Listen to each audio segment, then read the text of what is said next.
ginormous turbo to the point of it's bigger than my hand. And for future reference, this car is faster than yours.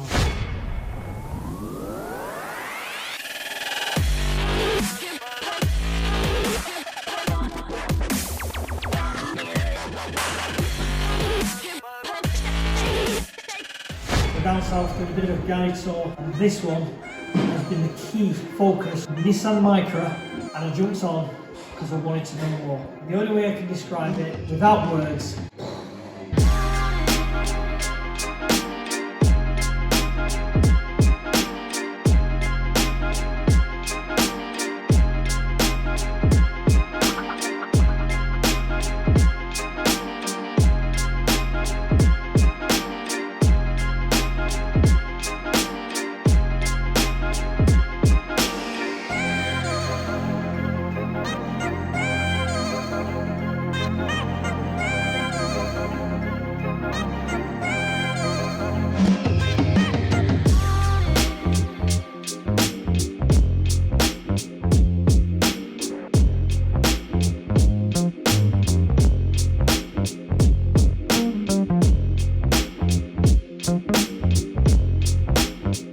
Where do I even start? This thing is a work of art. I've come down to appreciate the engineering skills, the fab skills, to have a good look round, because this has got to be one of the craziest builds in the UK at the moment, and I'm so looking forward to getting it finished. Start looking at the engine bay. Jaguar V6, ginormous turbo to the point of it's bigger than my hand. It's on a BMW gearbox, it's on push rod suspension, all custom made, all fabricated. You can just look at the attention to detail. The panel work all around the bulkhead has been modified. Custom lower arms. I don't think there's not much on this car which has been left standard. So to give you an idea, the gentleman that owns this, he's had it for 15 years. It was his first car. This kind of was the beginning of now what is his fabrication shop. This is why he's kind of going all out to kind of represent his work and to pay back the car for building a successful business. So we'll have a little bit of a walk around. All the bodywork is metal. All the wide arches, all the sills, the back quarters, still a 4-door, and the back doors are still in use. One-off custom carbon roof, because where do you go and buy a K10 a carbon roof? There's so much to take in on this car, on the fabrication level, on the panel work. Again, I'm speechless. The back panel work, all done.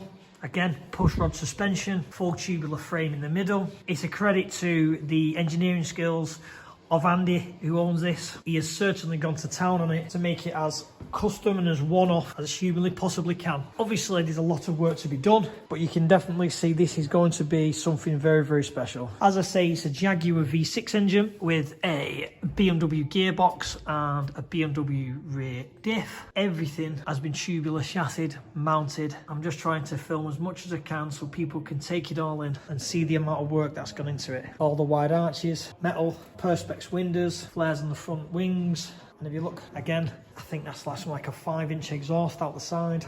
You just need to stand in front of this car to fully appreciate the amount of work that's gone into it. The car will weigh, rough numbers, we're reckoning around 750 to 850 kg. It's open for around 900 horsepower. The size of the turbo, that should be hardly any PSI of boost. And for anyone who thinks it's going to be laggy, there you go. And for future reference, this car is faster than yours. Once this is done, I can see this surprising a lot of people. So as with the internet, everyone's a professional welder and everyone is the welding police. You know, this is not finished. This is a work in progress. And again, with my channel, I like to see the work in progress because you get to see what's involved. Everything's still got to be finished welded, dressed, polished, cleaned, but again, nice fit and finish everywhere. And he tells me it's literally just had his body panels put on within the last month.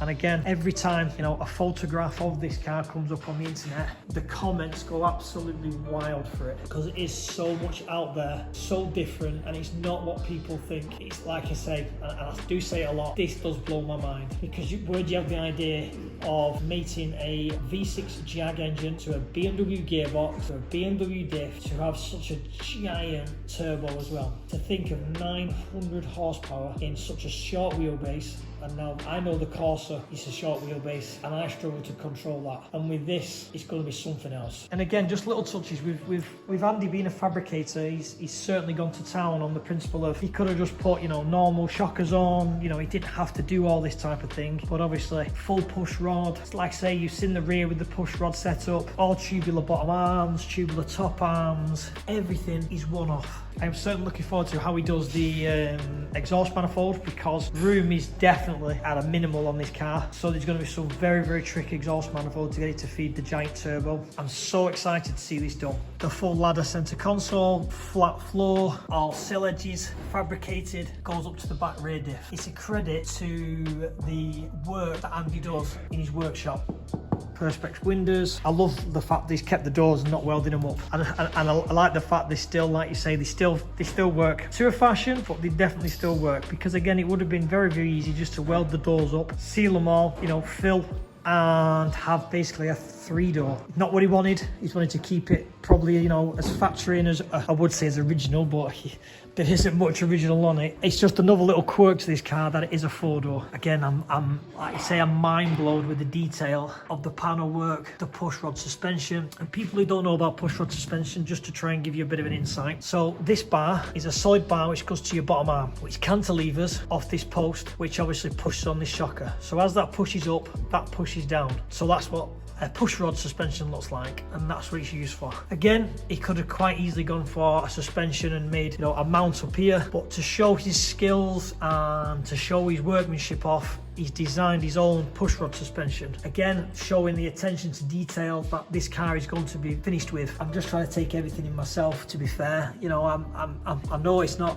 a lot of talking, guys, but there's so much to take in, so much to see. And being someone who appreciates fab work, you know, I can fully appreciate the amount of hours which has gone into this car. It's a brilliant build, and I'm so excited to see that this finished and to see it go. And again, the internet's always going to say he'll never spool that turbo.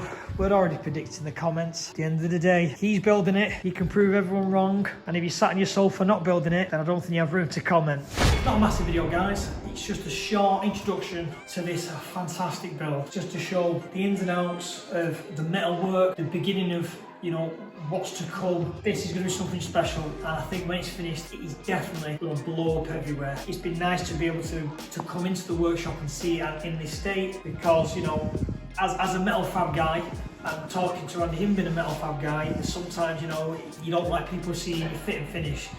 But with Andy's skills, he's more than happy to show it off, because the metal work in this car is very, very good. And I just hope the fit and finish when it's done is as good as some of the rest of the builds in this building. So I'll sign it off. Again, I'll see you on the next one. Cheers, guys.